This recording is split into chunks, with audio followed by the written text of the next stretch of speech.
মা, তুমি এখানে চা বেচতেছো? তুমি আমারে আর কত কষ্ট দিবে? আমার বউ আমারে বললো চা বিক্রি করতেছে। আমি এই কথা শোনার পরে নিজেরা সামলা রাখতে পারি না। আমি এই জন্য তোমাকে নিতে আসছি। আমি থাকতে তুমি এত কেন কষ্ট করো? ভিক্ষা করো, চা বিক্রি করো, এত কষ্ট দরকার কি তোমার? আমি না তোমার সন্তান? তুমি না আমার জন্ম দিছো? তাহলে এত কষ্ট কেন করো আম্মা? বাবারে, কিছু কিছু কষ্ট সন্তানের ভালোবাসার জন্য করতে হয়। আমি চাই নাই ভালোবাসা, আমি শুধু চাই তুমি আমার পাশে থাকবা, সবসময় আমার পাশে থাকবা। তুমি পিছিয়ে কি করছো না করছো আমি সব ভুলে গেছি। তুমি আমাকে মাফ করে এখন তুমি আমার সাথে চলো, আমার বাসায় থাকবা, চলো। না বাবা, আমি তো তোর আগেই কইছি আমি যাব না। আমি চাই না তোর সংসার অশান্তি হোক, তোরা ভালো থাক, এটাই আমি চাই। তুমি এটা কেমন কথা বলতেছো? আমার সংসার অশান্তি? আমি যেদিন থেকে আমার বউরে বিয়ে করছি সেদিন থেকে তো আমার জীবন অশান্তি শুরু হয়ে গেছে। তুমি আর নতুন করে কি অশান্তি শুরু করবা? অথচ দেখো, আমার বাড়িতে থাকার কথা তোমার, অথচ তুমি না থেকে আমার শ্বশুর থাকছে।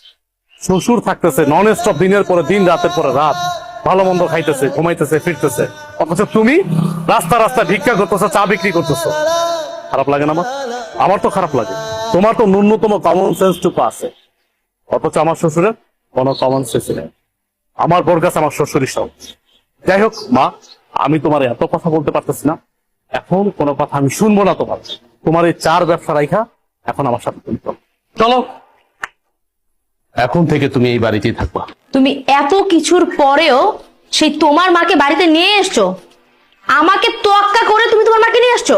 তোমাকে কি তোয়াক্কা করবো?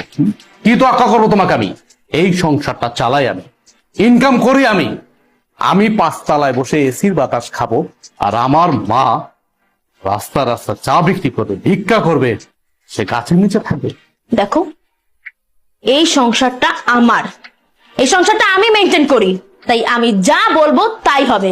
আমি তোমার মাকে নিয়ে থাকবো না এই বাড়িতে। কে কার সাথে থাকবে বা না থাকবে এটা একান্ত ডিসাইড করব আমি। তুমি ডিসাইড করার কে? কে তুমি? কে তুমি বলো? আমি কে মানে? আমি তোমার বউ। এই বাড়িটা আমার, আর এই সংসারটাও আমার। এই সংসারের সব দায়িত্ব আমি পালন করি, তুমি তো তেমন কিছুই করো না। সো আমি এই সংসারে যে ডিসিশন দিব সেটাই ফাইনাল। আর তোমার মা তোমার ছোট ভাই ঘরে টিকতে পারেনি, আমার ঘরে কেন টিকবে? হ্যাঁ, তোমার কি মনে হয় যে উনি অত ভালো একটা মেয়ের সাথে টিকতে পারলো না, আমার সাথে টিকতে পারবে? কখনোই না। আমি তোমার মাকে নিয়ে এই এক ছাদের নিচে কোনো দিনও থাকবো না। এখনো সময় আছে, তোমার মাকে বের করো। বাহ, এই বাড়ি তোমার, তোমার কথা মতো চলবে। এই বাড়ি আমার, আমি আমার টাকায় কিনেছি, পরিশ্রমের টাকা দিয়ে কিনেছি। আর চাকরিটা করতেছি পরিশ্রম করে, কিন্তু চাকরি করে টাকা উপার্জন করি। হ্যাঁ মানলাম, তোমার বাবা আমাকে চাকরি দিয়েছে, সে অনেক সহযোগিতা করছে।